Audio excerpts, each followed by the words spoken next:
Olha, minha gente, vamos em frente aqui. A Polícia Federal aceitou um acordo de delação premiada com o tenente-coronel Mauro Cid, ex-ajudante de ordens do ex-presidente Jair Bolsonaro.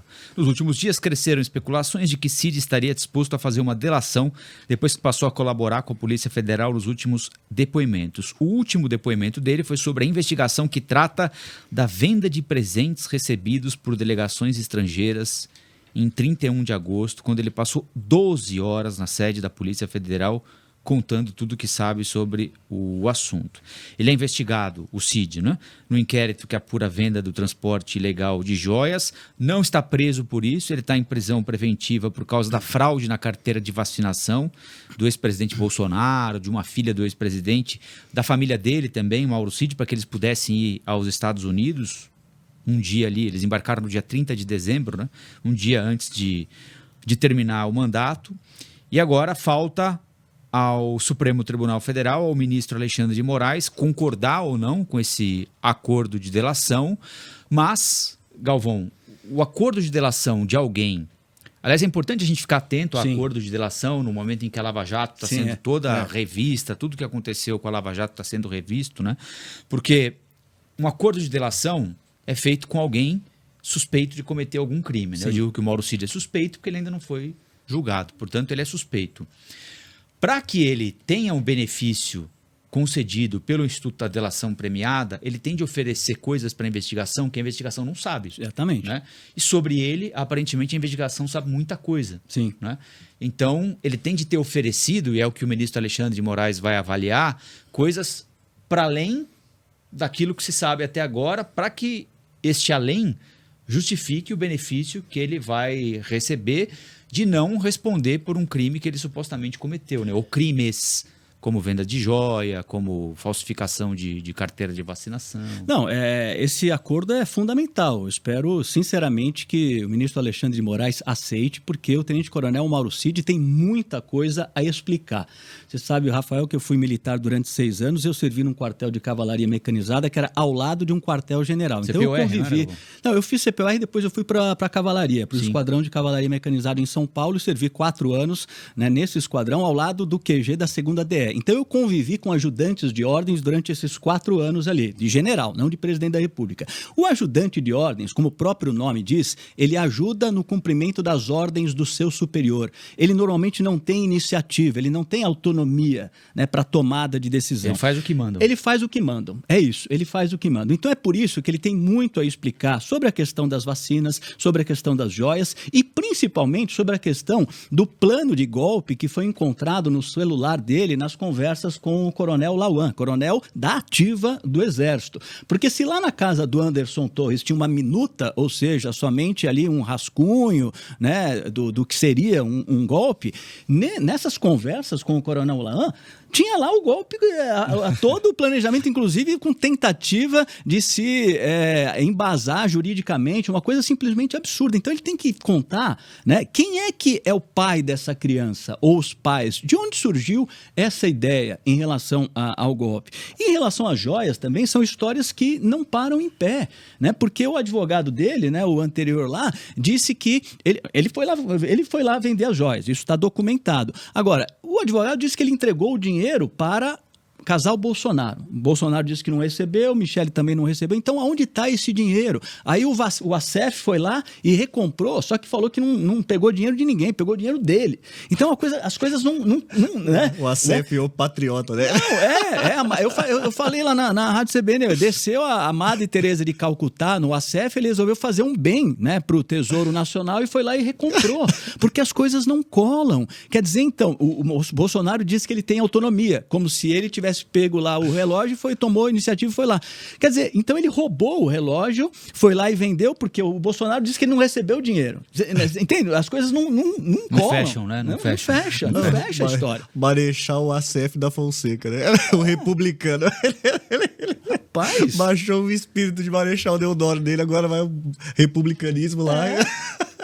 Mas e aí, Tamir, qual é a tua expectativa para essa delação aí? Lembrando que a gente precisa tomar cuidado com delação, né? Assim, é preciso que existam investigações, né? E acho que a Lava Jato é a maior prova disso. É fundamental que existam investigações, mas que elas sejam feitas dentro da lei. Sim. Né? Para que depois essa investigação, que eventualmente vai revelar um desvio aqui, uma conduta equivocada ali ou um crime acolá, essa investigação não seja jogada pela janela, porque durante o trâmite da investigação a autoridade cometeu o crime. Sim. Né? Que é o que está acontecendo com a Lava Jato. Não é possível dizer que aqueles crimes, ou que muitos dos crimes denunciados pela Lava Jato não existiram. Existiram, a maioria existiu. O que está sendo dito agora é o seguinte: para chegar a essa conclusão, o Estado infringiu a lei. Sim. E aí não pode. Exatamente. E aí, então, joga tudo fora porque a prova O que eu acho engraçado, só abrir o parênteses, o que eu acho engraçado da questão da Lava Jato é que ninguém pagou essa conta ainda, né? Porque, tipo assim, agora tá sendo escancarado, né? Que uma pessoa ficou presa mais de 500 dias por um crime em tese político, né? E assim, não tem ninguém preso por causa disso, ninguém pagou multa nenhuma por causa disso. mas vão pagar, né? Será? Porque a sensação que fica na sociedade brasileira é que a impunidade come solta de todos os lados. Então, anteontem a gente recebeu aqui o Bruno Salles, que é advogado criminalista, né? Ele estava explicando exatamente, porque fica mesmo essa sensação, né? As pessoas falam assim, pô, mas então não foi nada. Quem é lavajatista fica achando que os bandidos que roubaram tá tudo solto, impune, com atestado de impunidade por aí. E quem era contra lavajatista também fica com a sensação de impunidade, porque quem cometeu os abusos também tá solto. Então, grosso modo, o que ele explicou pra gente é o seguinte, né? O crime deixa de existir porque a forma como as autoridades chegaram à conclusão de que aquele crime existiu foi ilegal. Ou seja, o Estado... vou uma situação hipotética aqui. Eu sou investigador de polícia e tenho uma desconfiança de que o Galvão cometeu um crime. Para eu provar que o Galvão cometeu um crime, eu não posso vir aqui... Torturar, por exemplo. Furtar o celular do Galvão sem que ele perceba, ali eu encontro uma prova e falo assim, tá vendo? Foi o Galvão que cometeu o crime. Não, mas a forma como... claro que é um exemplo completamente raso aqui, né? A forma como eu provei que o Galvão cometeu o crime está provado ali no celular, é ilegal. Então essa prova, ela não existe. Não existindo, ele não pode ser responsabilizado pelo crime. Agora, a prova ilegal serve para inocentar. Porque foi essa pergunta que eu fiz para ele sobre a Vaza Jato, por exemplo. Porque a Vaza Jato, ela trata-se da extração ilegal. Ilegal também. Exatamente. De conversa particular. Exatamente. E aquela conversa... com fins políticos também. Só que para inocentar, isso tá escrito na lei, não é para beneficiar o Lula ou a mim ou a qualquer um de nós. Para inocentar, a prova ilegal vale, entendeu? Então, se eu te acusar de um crime e você fala, não fui eu que fiz, e furtar o celular de alguém e descobrir que foi aquele alguém que cometeu o crime, aquela prova vale para te inocentar. Mas não vale para culpar o outro. Sim. Entendeu? Não, e na República Brasileira vale só destacar, para completar esse raciocínio seu, que o Lula nem teve os seus direitos políticos, nem foi solto por causa disso ainda, né? Ele foi porque o STF falou, não é aqui em Curitiba, é lá em Brasília. Volta esse processo do começo. Tipo, 3 anomalias rolando ao mesmo tempo, assim, né? Exatamente. São erros processuais que acabam deixando esse sentimento de impunidade no Brasil, que é péssimo. Foi muito bem você ter lembrado que a justiça tem que tomar todos os cuidados com relação agora a essa possível delação do tenente-coronel Cid, porque senão daqui a pouco vai acontecer a mesma coisa. A sensação que eu tenho é essa, assim. Eu acho que a única instituição que aprendeu com isso, brasileira, e tá seguindo o exemplo que eu tô gostando agora, é a PF. Eu acho, e vale destacar também que como a imprensa brasileira continua praticando os métodos lavajatistas. É impressionante, cara. É impressionante. E agora potencializado isso com a mídia alternativa no YouTube e tal, e outras plataformas. Porque a novelização desse caso das joias tá igualzinho da Lava Jato. Lembra que tinha os dutos podres, com o dinheiro podre caindo lá? Sim. E todo dia era um episódio novo dessa novela. Todo dia tem um episódio novo dessa novela de Mauro Cid e joias, que vai acabar criando nulidades para mãe. Porque as pessoas estão condenando uma pessoa sem um processo devido legal, condenando publicamente. E comprando a tese do investigador, exatamente, né? Do denunciante, exatamente. O que é muito grave. E muito bom que você trouxe aqui também, que vai... Poucas vezes aparece na mídia. Eu só vejo aqui essa questão da delação, juro para vocês, não é demagogia, não. Que o Mauro Cid está preso preventivamente há mais de 100 dias pela questão da vacina. Até hoje, ninguém explicou por que ele está preso até hoje. 100 dias por causa da questão da vacina. No princípio, foi porque ele estava fazendo coisas para anular as provas, né? já faz 100 dias que o cara tá preso. A PF, o judiciário, não conseguiu juntar todas as questões em relação à vacina. E aí também... Uma das denúncias contra a Lava Jato é essa, de que na masmorra o cara entrega quem quiserem. Então você está em prisão preventiva há 100 dias, 200 dias, 500 dias. Aí chega uma hora... que você fala o que o cara quer ouvir, você só quer sair dali, entendeu?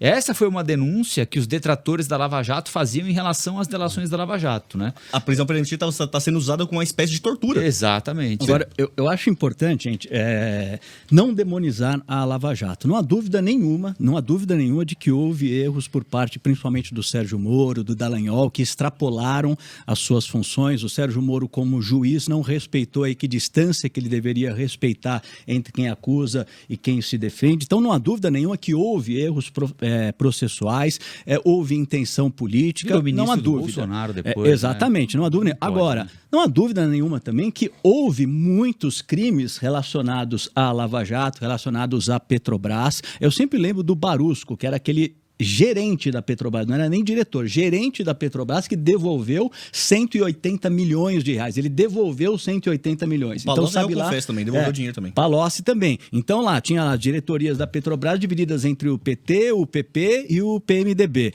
Então, não há dúvida nenhuma que houve a corrupção. Agora, por isso que eu ressalto a importância de a gente ficar em cima da justiça para que isso não aconteça novamente, porque a população brasileira quer saber se a pessoa é ou não inocente, não quer que o processo seja simplesmente anulado por questões processuais. A gente tem a justiça mais cara do mundo. 1,5% do nosso PIB, mais de 100 bilhões de reais, vão para a justiça, né? Vão para a justiça. Nos Estados Unidos é 0,15%, é um décimo eles gastam em relação ao PIB. A média da OCDE é 0,5%, é um terço. Então a gente tem a justiça mais cara do mundo e é ineficiente, demorada e fica essa sensação de impunidade. Né? É muito bom o que você falou, porque é o recado que eu dou pra galera, assim, ó. Eu lembro na época da Lava Jato, o pessoal antipetista, coisa e tal, ficava apoiando a Lava Jato, fazer coisas que não era pra fazer, como, por exemplo, aquela condução coercitiva do Lula, que foi um absurdo. E o prêmio disso aí, da Lava Jato que vocês apoiaram na época, foi o Lula voltar a ser presidente. E agora meu recado vai pros petistas também. Fica achando bonito, fica valorizando, fica novelizando esse negócio de Mauro Cid, de Bolsonaro, coisa e tal. O prêmio por isso aí vai ser o Bolsonaro ser reeleito de novo presidente da República, entendeu? E ficar impune e sair por aí esfregando um atestado de impunidade na cara de todo mundo. É bom você lembrar mesmo, é igual o Palocci era um réu confesso que devolveu o dinheiro. O Lula até hoje nunca explicou aquela situação do sítio, ele nunca explicou. Ele nunca veio a público dar satisfação para isso, ele vem com o atestado dele de inocente, falando que ele é inocente por aí, e ele simplesmente não explica aquela relação escura que tinha com o sítio lá. Acho que o mais importante é a gente procurar, eu fui professor do ensino médio durante um bom tempo também, conversava muito isso com meus alunos. Eu acho que a solução é a gente criar uma consciência política maior na nossa sociedade, para que as pessoas efetivamente encontrem candidatos que possam realmente fazer uma transformação. O Congresso Nacional tem muitos jovens lá que eu enxergo como realmente com realmente uma vontade republicana de transformação. Porque, infelizmente, a maioria que está lá não está pensando numa transformação, está pensando nos seus interesses pessoais. Então, enquanto a gente ficar votando num para tirar aquele, e depois que aquele entra, vota no outro para que ele saia, né, o que aconteceu nas últimas duas eleições, né, o Bolsonaro ganhou porque muita gente não queria a continuidade do PT. E agora o Lula ganhou também porque muita gente não queria a continuidade do Bolsonaro. É lógico que há outros fatores que interferiram nisso, mas em grande parte aconteceu isso. Então, para evitar essa polarização, eu acho que a gente tem que criar uma consciência maior política, desde a escola, das comunidades, para que as pessoas entendam que a única forma de você transformar uma sociedade é por meio da política. Não dá para demonizar a política, porque é a forma de você transformar os anseios de uma sociedade em ações de governo. Mas para isso a gente tem que ter gente lá que esteja interessada nisso. Eu concordo 100% com isso, é por isso que, até que era do assunto passado, é por isso que é aquele discurso que eu não compro muito esse discurso do centrão, que não sei o que lá. Não, eu acredito assim, ó, quem tá lá, o deputado que tá lá, ele tem voto e tava lá com voto. Ele representa alguém. Representa alguém porque alguém votou no cara e tá lá para representar os interesses, sabe? Então assim, que vai sentar e vai negociar, ótimo, coisa e tal. Minha questão maior é com que vai negociar para quê?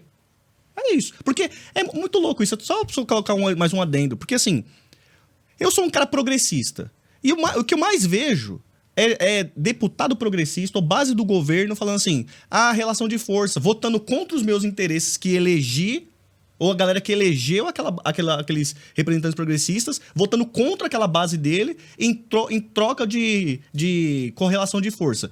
Mas eu não vejo deputado de extrema-direita votando contra a base dele. Eu não vejo. E aí? Como é que vai ficar? Porque assim fica fácil, que aquela sensação de progressista na oposição e neoliberal na situação. Aí fica difícil. Conservador na situação fica difícil.